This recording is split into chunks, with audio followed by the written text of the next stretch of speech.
What's going on, guys? This is John here with the Fantasy Tap. Excited to go over our round 12 and 13 breakdown, going player by player through these rounds in your half-point PPR drafts. Just before we jump into this, season is getting close. That means that our listener league drawing is going to be happening soon, so you guys want to make sure to get your chances in there.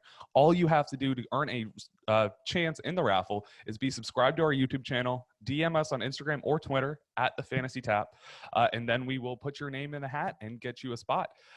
If you want a second opportunity to get a chance to win a roster position, all you have to do is join our Discord community. That's going to be linked down in the bio below. There, you'll be able to do a lot of things, as well as building your fantasy rosters, meeting people that can help you build leagues, help you rate your team, keep up with your fantasy football news, and maybe just find some great overall advice. You can get your second chance at the raffle there, and we are going to be giving away a signed Kyler Murray helmet. If you haven't seen it yet, check out one of Mike's videos or one with both of us in it, and it will be sitting there beautifully for you guys. Really excited for that.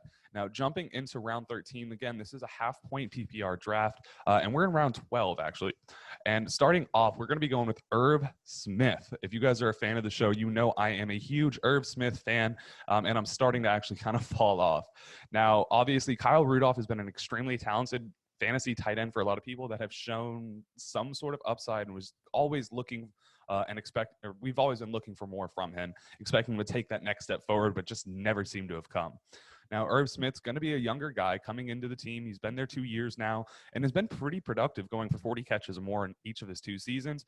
This season, only getting those 2 touchdowns kind of hurt his total end-of-season finish. But with Kyle Rudolph gone this year, that's going to mean that he's going to open up a lot of opportunities for Irv Smith to take that next step forward. At tight end 14, you're going to be drafting him either as your first tight end or, you're grabbing him as your second tight end if you grab someone early.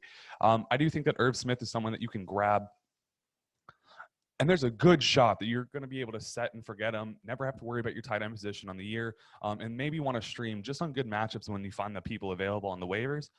But then again, you're taking him late.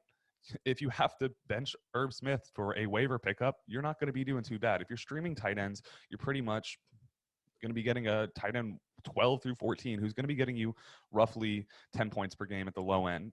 It'll be fun. Irv Smith is a great upside pick, especially grabbing him this late in the draft. You could be grabbing a high tight end 8, 9 on the year in the beginning of the 12th round. Going off at number 2 is Justin Fields, quarterback 16 off the board. Still kind of early, but boy, are they going to be very mad in a handful of cities when they realize what teams skipped out on. A lot of teams trying to draft quarterbacks this year ended up skipping on Justin Fields, letting him go all the way to the Bears. So far, him coming in preseason has been looking really good. He really lit up the Dolphins' third-string defense. Looked absolutely amazing. He played this week, took a pretty nasty hit that actually knocked his helmet off, which is what you don't want to be seeing your rookie quarterback getting subjected to this early into his career. But he has shown a lot of upside. He's outperformed Andy Dalton as far as I'm concerned, and I don't think it's going to be very, very long until we see him taking over that Chicago Bears offense and being that quarterback we all want him to be. He does have a lot of upside, being able to be mobile, having a good arm, being a big arm player, as well as just being able to find open and being able to fit the ball in that pocket. I think that a lot of people are assuming that he's going to be coming in weeks 2 or week 4, depending on how bad Dalton is or how good Dalton is to keep his job. But again, it is Dalton's job to lose.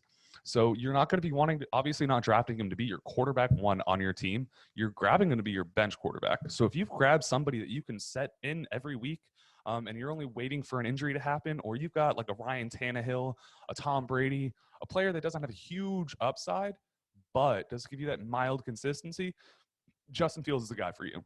Going to be someone that when he does end up coming in, he's got Allen Robinson, Darnell Mooney. They do have a semi-strong run game where they're going to be able to open up that deep field for the receivers. And who knows, it could be the reason that Darnell Mooney shoots all the way up to the moon this year. Coming off at number 12, at the 12-3, we got David Johnson, running back 43. Glad to see him falling this far because he is an absolute do not draft this year. Being part of that Houston Texans running back group is going to be something that's going to be a huge hindrance. Last year, we saw him being extremely, extremely consistent running back 2. Gave you solid low-end numbers. You could play him almost weekly at a flex position.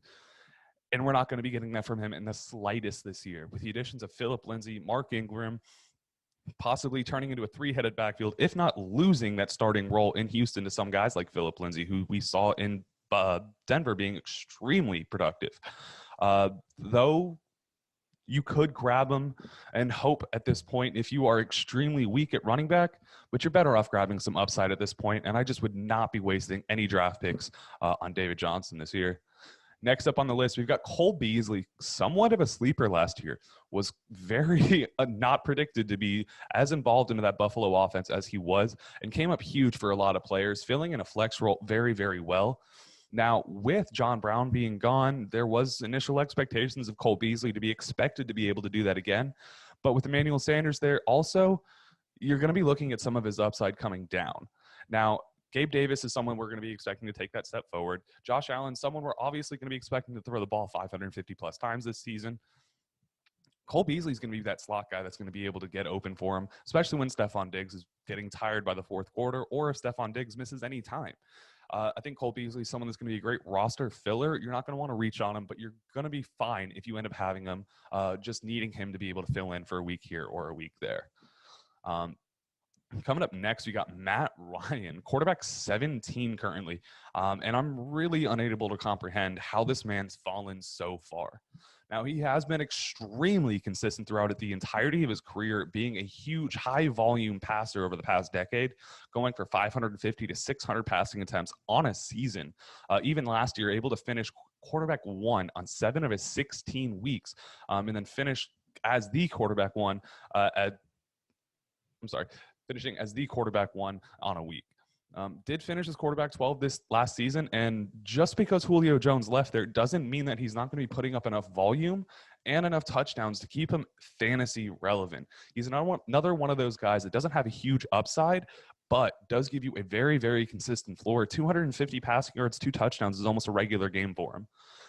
The problem for him this year is just going to be that lack of run game and the fact that they're in a bad defense. Going to be in situations where they're just going to have to be pushing the ball downfield means that Matt Ryan's going to be in situations where he's just going to have to get you fantasy points. This is the back end of his career possibly, and it seems like the Falcons are preparing for it. So obviously he's falling off in draft boards because of his age, and people are just going to be missing out. Very, very secure quarterback 2 in a super flex league. Great backup quarterback if you grab someone early and they've got a big injury or something like that. You got Patrick Mahomes, he goes down in week 3 or something like that. Matt Ryan will get you through whatever weeks you need to. May not be the prettiest start, but it'll be healthy. Moving on to 12-6, a running back I'm really, really excited for that's going so super late. And I think it's going to be almost a league winner, kind of a sleeper, is going to be Jamal Williams. Going to Detroit this year after being the number 2 back in Green Bay with Aaron Jones and still being able to produce numbers. He's been extremely involved in the pass catching role. He's been able to run the ball effectively when given the opportunities, just hasn't been getting the volume that Aaron Jones was getting there. And it's respectable because Aaron Jones is the better back there. Now coming into Detroit, we've got a second-year DeAndre Swift who's already been missing a decent chunk of camp, sadly. And the Lions haven't had a 1,000-yard rusher in years. I'm not sure if it's ever, but it's been a very long time since they've had one, and there's no reason to believe that DeAndre Swift's going to be getting enough volume for him to crack that number. And if he does barely crack it, there's going to be plenty of opportunity with 0 returning receivers starting for the Lions this year. Jamal Williams is going to be getting a great enough share. And even after a 50-40-10 split share that they saw last season, if DeAndre Swift comes back in, gets 50% of the carries, Jamal Williams comes in, gets 40% of the carries, you're going to be looking at someone that's going to be finishing as a running back 2 with that pass catching work. And if you're in a full point PPR league, I'd be grabbing him, especially if he's falling this late in your drafts. Moving on, we got Terence Marshall going at the 12-7, wide receiver 64, joining the Carolina Panthers out of the draft this year.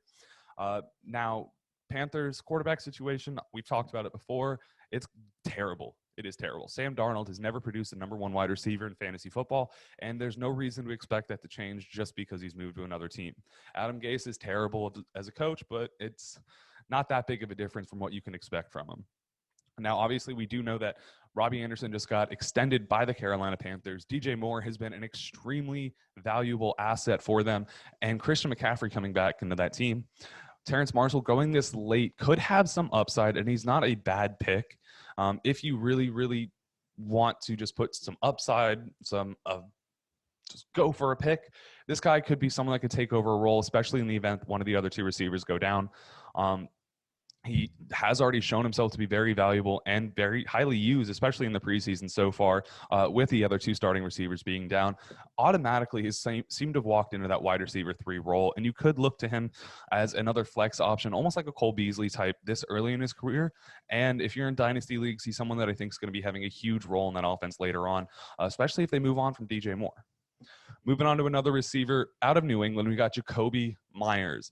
I'd actually like taking Jacoby Myers over Terence Marshall, mainly in the fact that though New England spent a lot of money on Nelson Aguilar and their 2 tight ends, Jacoby Myers is balling.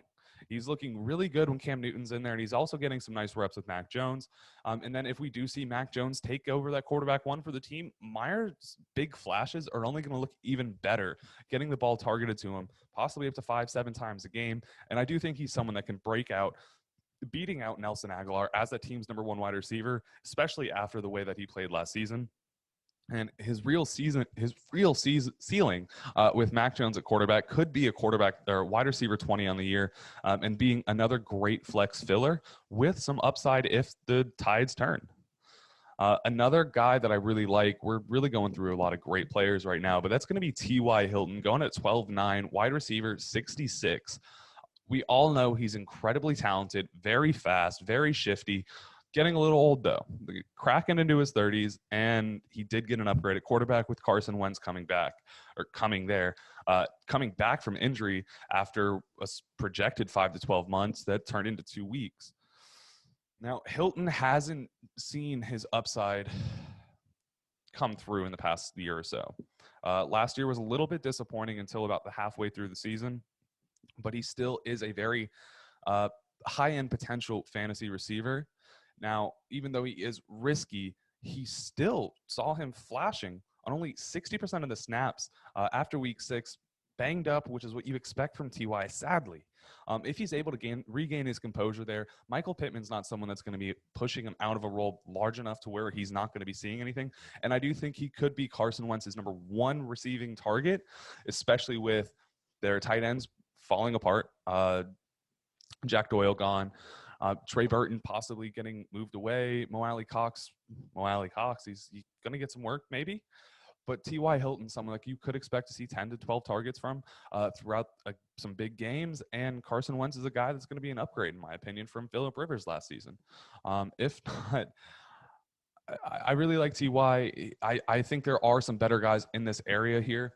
And he's someone I possibly see falling down further in your draft. So if he does, I would grab him. But he's not someone I'm going to be risking, because there is a chance that you're only going to be getting 5 to 6 games from him. And that's not what you're going to be wanting. But if you're really desperate and you've got the roster spot, I do think that there is some upside available there. Moving on, we got Gerald Everett at tight end 15. And he's joining somewhat of a crowded tight end group in Seattle, joining Will Dissly, who's also shown his flashes, and then as well as Cody Parkinson, coming from a team that wasn't, wide and open for him to really shine. Tyler Higbee over in LA was the number 1 tight end in my opinion, and Everett was still able to show flashes. Now, we could see a lot of work coming into him, but with DK Metcalf being the number 1 receiver there, Tyler Lockett getting involved, I think Gerald Everett's going to be someone that you're going to be wanting to just push onto the bench, into the waivers, because if you end up in a situation where you need him, that means you're streaming tight ends, and at that point, you're going to be looking at matchups, not just, is this player going to finish better? You're going to want to be planning those playments out. I wouldn't expect for him to have a top 12 tight end finish on this season, mainly in the fact that the Seahawks only seem to use their tight ends sporadically. They don't seem to rely on them like they used to in the past, and I'm just not going to be very hot on them. Another person I'm not very hot on, Paris Campbell, wide receiver 67. A lot of expectations on this guy. He's very fast. He's got a lot of shiftiness to him. He was supposed to come in out of Ohio State and be an absolute baller. Problem is, you can't ball if you don't play. Purely an upside grab. He's only played 9 of his possible 32 games out of the last 2 seasons. And no, just don't take this pick. If you're in a really, really deep league and you get to this point and these guys are just, mid-roster flyers, you're going to be possibly dropping them anyways. Yeah, the upside could be there, especially with Carson Wentz coming back, if Campbell is healthy coming in. But the problem is that, in my opinion, the Colts just went and grabbed Michael Pittman because they needed another receiver. T.Y. Hilton was re-signed because they needed another wide receiver. They don't see Paris Campbell being that receiver that they want him to be, and he's not going to be able to produce for you. Going on to 12-12, we got Evan Ingram, and I'm staying away from pretty much all Giants this year, especially at their ADPs. And Evan Ingram's no exception. He was drafted by the Giants to be one of the best tight ends in the league, extremely fast, great catcher, until he actually started playing. Drops the ball a lot, misses a lot of time, doesn't show up when you expect him to, shows up when you don't need him to. He's seen a decent amount of volume in an offense that does not have a lot of volume. The past 2 years, Daniel Jones hasn't even thrown the ball for over 400 times in the season. And Evan Ingram's been getting a lot of those targets, but not producing a lot of the yards. Don't grab Evan Ingram, especially with the addition of Kyle Rudolph in that offense. He's only going to be seeing a reduced role. And at the best, he'll have a couple top 12 finishes on the week, but not enough for you to want to be benching or playing him. If Kyle Rudolph goes down and we do see him getting a great volume share, just grab him off the waiver. He's not someone that's going to be drafted. In round 13, going first, you've got Nahim Hines, running back 45. And honestly, he was a guy that's really hard for me to break down. When I first started looking at him, I came into the mindset that I wasn't going to be very favorable on him. But I guess I'm wrong. And the problem for me is that he's actually pretty great sneaky play. Last year, he obviously had his 2 huge weeks, finishing as a running back 1 on those weeks and doing backflips in the end zone just to push up his own hype. The last 4 weeks of the year, which is when Jonathan Taylor really came out and balled out, pushing himself as a top 7 running back, Nahim Hines was still putting up 10 or more points per week in a half-point PPR league, getting 5 to 8 rushes on top of 5 to 8 targets and getting that pass-catching work. There is an offense where both of them get enough work for both of them to be viable, and I think Hines is someone that's going to be finishing as either a low-end running back 2 or a high-end running back 3, and when you're grabbing him at the running back 45, you're getting a lot of upside. If Taylor were to miss any time, obviously Marlon Mack would be coming in as a primary running back in that offense, but Hines would be taking another step forward as far as his total touches, being more of a joined backfield. I think Hines is going to be a very sneaky play for a lot of people. Going on, we got Devin Singletary, and on the exact opposite end of the spectrum, do not draft this guy. I'm very low on all of the Buffalo Bills running backs, especially at their ADPs, and I'm just not going to be grabbing any of them. Last season, Singletary was supposed to already be worked out of the offense by Zach Moss, and this year they added Matt Breida, meaning that there's not going to be a lot of opportunity for him. Very few weeks where you're going to be wanting to be playing him, and more than likely going to be someone you can pick up off the waivers if he starts to show flashes and starts to become someone that you're actually going to want. Moving on to 13-3, we got my guy, Tua Tagovailoa, quarterback 18. My favorite late-round quarterback right now, and he is not someone you want to enter the year with as your quarterback 1. He is going to be a risky play, but for me, and it might just be the homer side of me, but there is going to be so much upside here. He's on a team where last year they restricted the playbook for him. They made him throw outs. They didn't really allow him to open up that arm, especially coming off of an injury. He also didn't have a lot of receiving talent. By the end of the year last year, Preston Williams was gone for the Dolphins. Devonta Parker was here and there missing games. We were moving on to guys like Isaiah Ford, Lynn Bowden, all players that I like because I'm a Dolphins fan.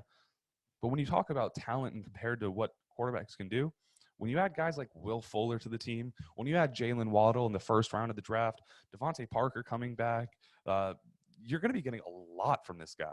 Tua's going to be in a situation where if they open up that deep ball, which is what we've been hearing throughout camp, you're going to be ending up with 300-plus yards in a game, a little bit of rushing upside, and 2 to 3 touchdowns. We could be seeing Justin Herbert numbers from him in some of these games. I'm not saying that you're going to be expecting that and guaranteed that, but the upside is what you're grabbing here. And if you're grabbing as your second quarterback, all you're waiting is for the breakout. And it's not going to take much. I really, really do think that he's going to be someone that wins people leagues. And I definitely think he's going to be someone that finishes as a top 12 quarterback by the end of the year. Going back to the Patriots, we got Jonnu Smith. Tight end 17, he's more of an upside play than some of the other guys going before him. He will be fighting on his team for a good share of the targets. With Cam Newton at quarterback, we're not sure how often he's going to be throwing that ball in this offense. I'm expecting that offense to take a little bit of a turn, not allowing him to run the ball as much. But if Mac Jones comes in, those targets will go up. Now, him working alongside Hunter Henry, who's going to be missing some time, means that he's not going to be getting the targets we were seeing in his time in Tennessee. Now, I do think that he could show some flashes. He could be a good guy to stream some weeks, especially if injuries happen, but definitely not a draftable player in any joy of the way. Moving on, 13-5, we got Alexander Madison, running back 47. I stated in my last episode when I talked about Tony Pollard, I'm avoiding handcuff, quote-unquote, running backs this year, mainly in the fact that you're only getting value from them on the weeks that their starter is hurt or missing or something's going on. And then when you decide to play them, you're expecting them to reproduce what that starter is giving you. And last year with Alexander Madison, and the one opportunity he had to win everyone their league, when Dalvin Cook missed his one game last season, Alexander Madison finished as running back 47 on the week. 47 on the week. That means you had him on your bench. He's been sitting there all year. You might have even grabbed him and not had Cook. So you benched one of your better running backs. And he gave you running back 47 numbers. You almost have this inclined feeling to have to play that guy when it's his chance, and you're going to end up hurting yourself. It's no guarantees you're not getting the same running back just because of their same work totals, and it's only going to hurt you when you have better guys going around him. I mean, just a few picks ago, I told you guys we had an amazing running back opportunity coming in at Nahim Hines, who I'd be taking over Alexander Madison all day, even though he's going a little bit before, but it makes sense at this point. Going over to wide receiver 68, John Brown, going at 13-6, added to the Raiders this offense to be almost a replacement for Henry Ruggs if it doesn't seem to work out there. John Brown's this small, fast receiver that's been getting a decent amount of work on the teams that he's been on so far. Last year on Buffalo, when he was playing, seemed to have some good games here and there. Wasn't the most productive. Obviously, Stephon Diggs was just absorbing so many targets there. But when healthy, it was all right. And all right's not good enough. This is fantasy. We want points. We want a lot. And this guy could be the wide receiver 3 on a team that's not your favorite receiving team. I wouldn't be grabbing John Brown at all. I think he's almost undraftable at this point. Only grabbing him if by week 2 we see Henry Ruggs not getting involved, or if he goes down, he might fill a role, but I'm not going to be taking the chance on him. At 13-7, another quarterback you can be grabbing, and I'm pretty happy with, quarterback 19, Kirk Cousins. Now, if you guys watch my late-round quarterback video, he's a familiar name. Cousins finished last year as quarterback 1. As a sneaky quarterback 1, as quarterback 11.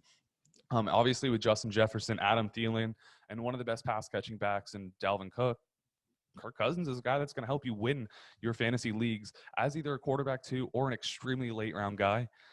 He has 200-plus yards and 1 to 2 touchdowns per week, giving you a really solid floor, and finished as, like I said, a quarterback 1 last year, going as quarterback 19.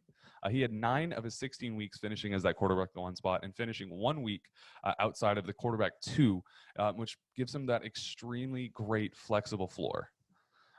Grab him if you need someone. If you grab the risky quarterback and you just need to make sure you can solidify that position if that risky quarterback doesn't work out for you, this is a great pickup for you. Coming up next, Sterling Shepard, wide receiver 69, out of the Giants.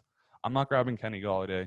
I'm not grabbing any of the Giants players. And Sterling Shepard, again, not going to be much of a savior here.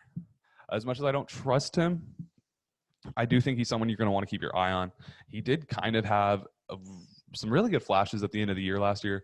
In 2020, he finished as wide receiver 10 between weeks 14 and 17 after missing a majority of the season.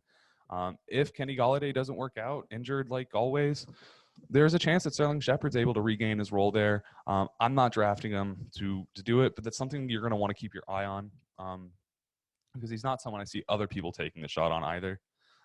At 13-9, we got Baker Mayfield coming in at quarterback 20. He's an extremely talented quarterback. My problem for him is that he is in one of the second most run-heavy offenses in the league. Obviously did not have OBJ last season, but they ran the ball 70% of the time in the 10 and 63% of the time in the 20. And that leaves little opportunity for Baker's touchdowns. Now, we can say Baker is a touchdown monster. He, once held the rookie touchdown record, but you're not going to want to grab him. He's going to be a streaming quarterback for you on a weekly basis, not someone that's going to be in there in your quarterback one spot week to week to week. Don't grab him. If you need to stream, he might have those weeks. Moving on to 13-10, we got Bryan Edwards, wide receiver 70, and apparently the best receiver coming out of Las Vegas right now, as he's been balling in camp and apparently helping that argument for Henry Ruggs to just be falling off. With him and Ruggs lining up as the team's number 1 and 2, I do think one of them has a very solid chance to be a shocking fantasy player. And I do think that it's going to be the late round pick Edwards. There's not much proof in the pudding, and it's all gut instinct for me to test, and I test based off what we've seen so far. This late in the draft, I think you could spend the pick on him and still feel pretty comfortable. Now, he didn't really show a lot last year. He didn't play the most. But with as much talk as they've talked about him in camp so far, and the amount of insane catches he's already had in this camp, I think that there's a chance that he really could take the step forward this year and be a very surprising pick. On another guy on the opposite end, Christian Kirk, wide receiver 71. Do not draft him again this year. The addition of AJ Green alone was enough to push me off the Christian Kirk train. And it wasn't even the drafting of Rondale Moore that really, really helped me push that off. It's the fact that he's just not that fantasy relevant. He's not that great. He did have a very good stretch last season, finding wide receiver 3 numbers very, very quickly, but he's already going to be the 3rd, 4th wide receiver on his team. And Rondale Moore's been playing pretty dang good. Throughout the preseason, Rondale Moore has been getting involved in different types of plays, and the type of plays that you expected Christian Kirk to be getting when he was in that offense during the regular season. And Christian Kirk's still on the field in these plays. That just shows me that Rondale Moore is that Christian Kirk replacement. AJ Green is going to be there for this season, maybe another one. I just don't want to be grabbing Christian Kirk when there's better opportunity out there. And then finishing up, we got running back 48, J.D. Mckissick. And he was another really hard one for me to evaluate this year because I love him. Last season, he helped me win a championship. He got 141 targets last year, lining up as a slot receiver for Washington as well as the running back. And I believe that role for him is going to be disappearing really quickly. They did sign a lot of receivers this offseason, drafted a receiver. And when you have the running back lining up as that slot and you go and spend that money on him, you're not going to need him to take that role anymore. His best role this season coming up is going to be as a backup for Antonio Gibson and not much more. Curtis Samuel is going to be taking that J.D. McKissick role, if not De'Ami Brown. So, guys, that is going to be all of round 12 and 13. Make sure you guys let me know which players I might have missed down and which guys might be sleepers for you later on. Also, make sure to get your spot in that listener league. It is going to be absolutely great. Thank you so much for joining me, and we'll see you again next time.